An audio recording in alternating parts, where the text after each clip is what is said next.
Hello everyone, and welcome back. This is the third night of Locally Sourced 2020, a collection of short plays and monologues written by the Live Arts Playwrights Lab, and the only reason I've worn anything other than sweatpants in the last 6 months. My name's Chasen Hall, and I'll be your host, stage manager, and hydroelectrical engineer for tonight. Fun fact, I'm only qualified to do maybe one of those things. Speaking of keeping the lights on, our sponsors. Our season benefactors are Elizabeth and Joe Lavaca. Our October sponsor is Alexander Nicholson.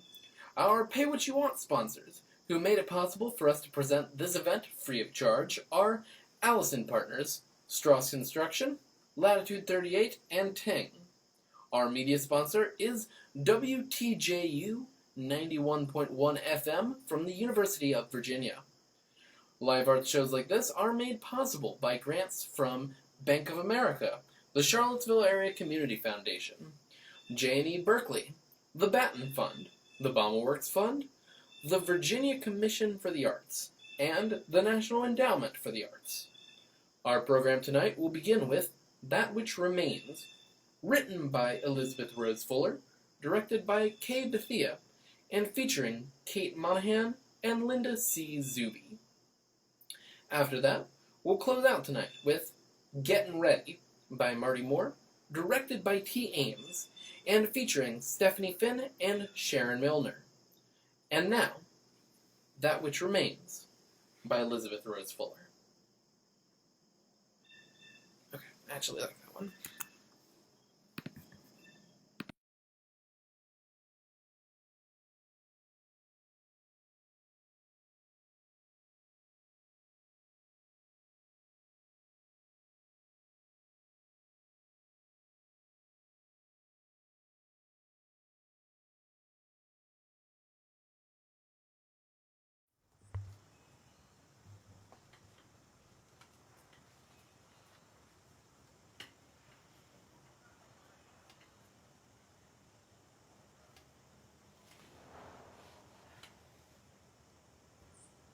I dreamed last night that I slept with our brother. I got up before daylight. The frogs were croaking to beat the band. Alice, I am looking for a daddy longlegs. did you hear what I said? Our brother is dead. When our brother was young. When he was young? In the dream, he was young. That was a long time ago. I'd like to tell you about this dream. I don't like your dreams. Your dreams are goofy. I don't like them. I don't have any control over my dreams. Nobody does. You had that ridiculous dream about Daddy wearing those hot pink trousers. Why that was, I'll never know. I think I dreamed it because Liberace's flashy attire always used to shock and impress me. I loved watching his 15-minute TV show when I was a teenager. Mom did too. Dad would scoff at us for watching that sissy. Take his crossword to the dining room. Look, I think I see Matilda. Matilda's been dead for over a year. Nothing ever remains the same. She lived longer than most cats. When the dew dries, I'll go pick some wildflowers. Alice, you take first prize for stonewalling. For what? Evasion, that's what. Talking about frogs and wildflowers and God knows what all when I'm trying to tell you about my dream. The beast. It's about the beast. I didn't want this dream, Alice. I can't believe I had it, but I did. It makes my skin crawl to think about sleeping next to a dead person. Well, he wasn't dead in the dream. He was alive, and both of us were young. Well, you are most certainly not young now. Time has a way of doing that. I don't dream anymore. Everyone dreams, Alice. I see you're having your annual tryst with Mr. Darcy. I'm sure you dream about him. When I still dreamed, I dreamed normal dreams. Like when we were children playing together in the woods. I slept with him. It was cold, that's why you slept together. we had sex together. No, you can't do that. In the dream, Alice, we had intercourse. Now, it's strange because the man in the dream was our brother, but his physicality was of someone I never met. Or perhaps I did and forgot. Did you ever do that? Did you ever dream of a person you know, but in the dream that person's physical characteristics are completely different? Have you noticed how the days are getting longer? It's daylight savings time, damn it! Don't curse, Thelma. I like when the days are shorter. I like when it gets dark at 5 and I go to bed early and curl up under the covers like a cat. Like Matilda. When he was 18, our brother was a real looker. Oh, he was not. Oh, but he was. Oh, you were too young to take notice. He was fat and vulgar and had bad skin. That was much later, after he took to drink. In my dream, he was the image of him, I mean. He was even more handsome. And you were pretty. Yes, so people said. Your honey blonde hair was so thick and lustrous. You always were a good sister, Alice, so sweet and kind. I used to brush your long tresses. I loved having my hair brushed.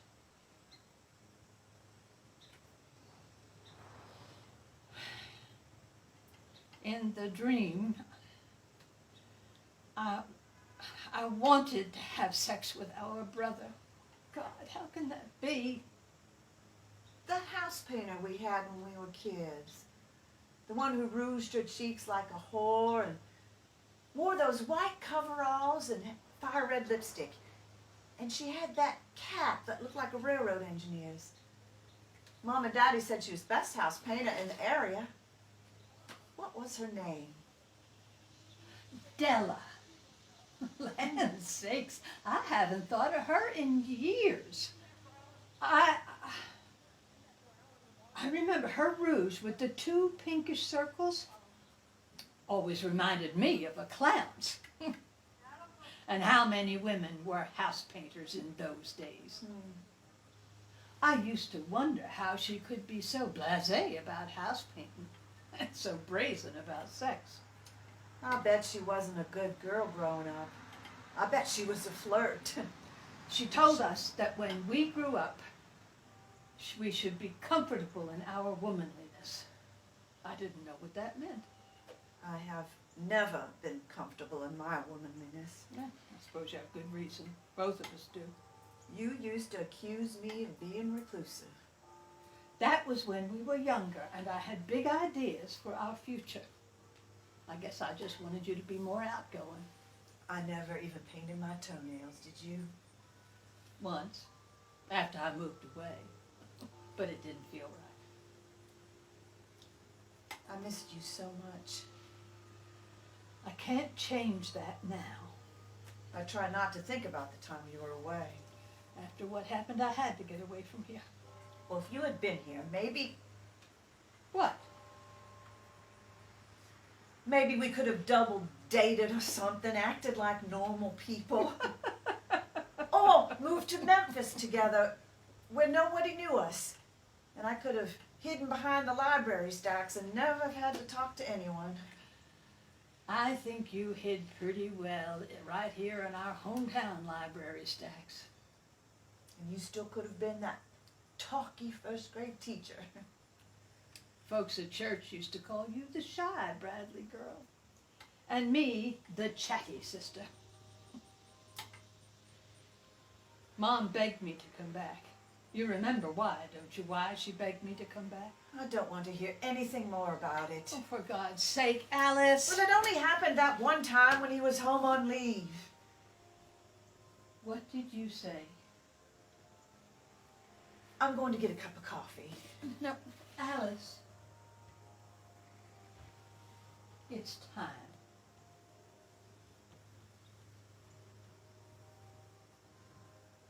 Mom saw us, so he stopped. He stopped what? Touching me. showing me his... Monster. Why couldn't he have left you alone? Mom never talked to me about it, ever. She used to try to avoid being alone with me. She acted like it never happened. She couldn't get her mind around something that vile, Alice. He sickened me. I'm glad I'll never see him again. You remember that ugly picture he sent Mom from Texas? He looked like a sloppy piece of lard, and his face was all splotched. I guess alcohol was his only redemption. No. His death was. I used to imagine ways to torture him.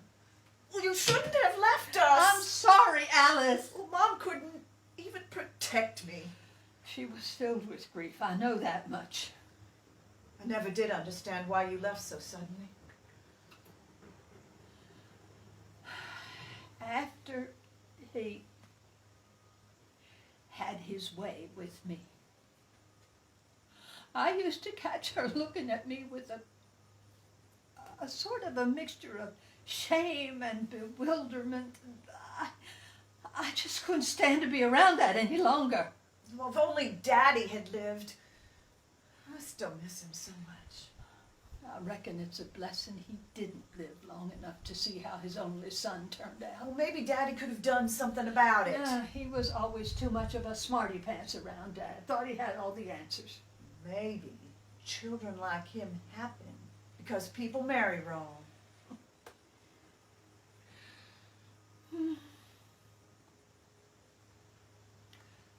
I used to wonder if I ever would have told Dad. Maybe people shouldn't even get married. Well, now there's an idea. I wonder if Mom would have told Daddy what the beast did. I reckon not.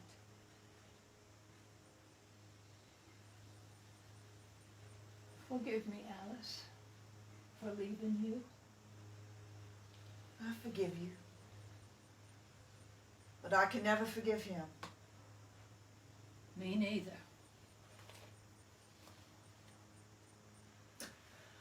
I wonder what that sassy house painter would think about us now, still living here together after all these years. Oh, she'd probably be shocked at our worldliness. La la la la la la la la la. That's the song Aunt Doreen taught us when we were little girls.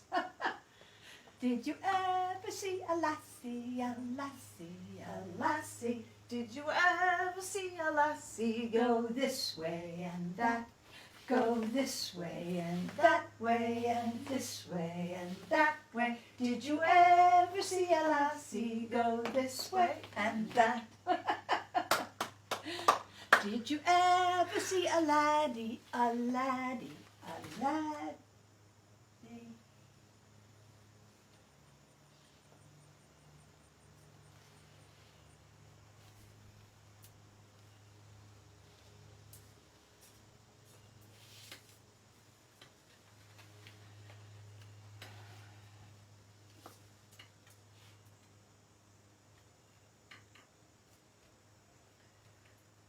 Still no Daddy Longlegs.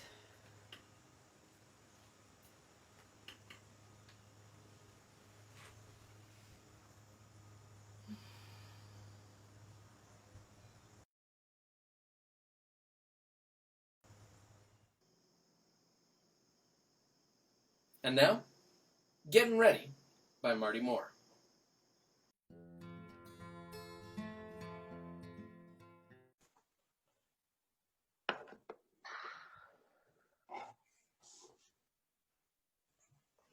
Bree said this was a dress to the nine party. What to wear, what to wear. I want to wear everything in my closet. Maybe I'll do just that. I'll just change my outfit every hour. Real shoes. I can't wait. Wait, what? Did you say you weren't going? Yes. That's silly. Of course you are. You know what we should do next week? We should have a sweatpants shredding party. Don't want a party here, and I don't want to go to a party. Of course you do. You're just nervous. Everyone will be safe. Nobody wants to repeat or to get sick. Not that. We can give everyone scissors and have a contest on who could be the most creative with their shredded sweatpants. I'm liking this idea. No party. Not tonight. And not here. I'm not ready. What? We talked about this yesterday. You were so excited to see everyone. Well, yeah, that was yesterday. It'll be fine. We have hand sanitizer and Clorox wipes in a Ziploc bag that you can take with you to the bathroom. Just not ready. I'll be with you. You'll be safe. I promise. No, I'm not ready. Ready to be out. I didn't get anything done. I was going to write, which I'm trying to do now, but you keep interrupting. Now? Yes, the novel I told you about, I wanted to finish it. The one you started 10 years ago? Yes, that. I wanted to finish it. That's not going to happen tonight. And I wanted to clean out the garage and paint. Really paint, do art. You took that beautiful picture of a hawk, remember? It was one thing. I wanted to use this time wisely, creatively. I wanted to finish that macrame. You can still do that. No, I'll never have the time again. And I didn't do anything. It's okay. It was terrible, scary time. You didn't have to do anything. And I will point out that your fridge is ridiculously clean.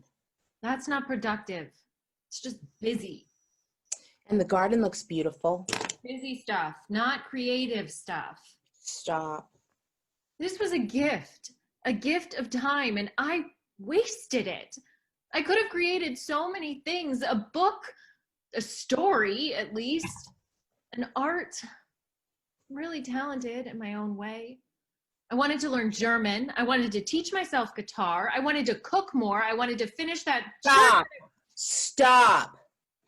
It's okay. Really, just stop doing this to yourself. You're okay. You're alive. You're healthy. You're lucky. And oh, you have me, of course, so who could be luckier than that? I know. I know. And I feel like a waste, a failure. I wanted to do so much. It doesn't make you a failure. It makes you human. This was scary and confusing, and I don't even have the words for how awful it was, but we're okay now. It'll be okay, okay? I don't know. I don't know. Do you know, I spent hours just laying in the grass, just laying there, staring, not even thinking, just staring. I swear I watched a flower bloom.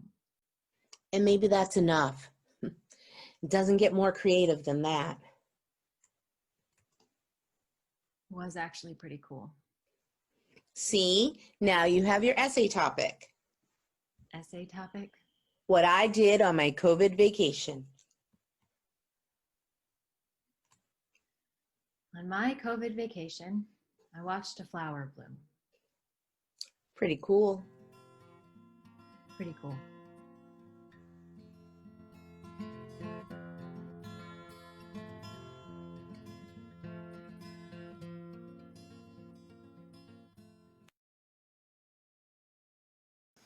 That was Gettin' Ready by Marty Moore. Thanks for watching, folks. Our final night of performances begins tomorrow at 8 p.m. You won't want to miss it. I'll see you then, and thanks for watching.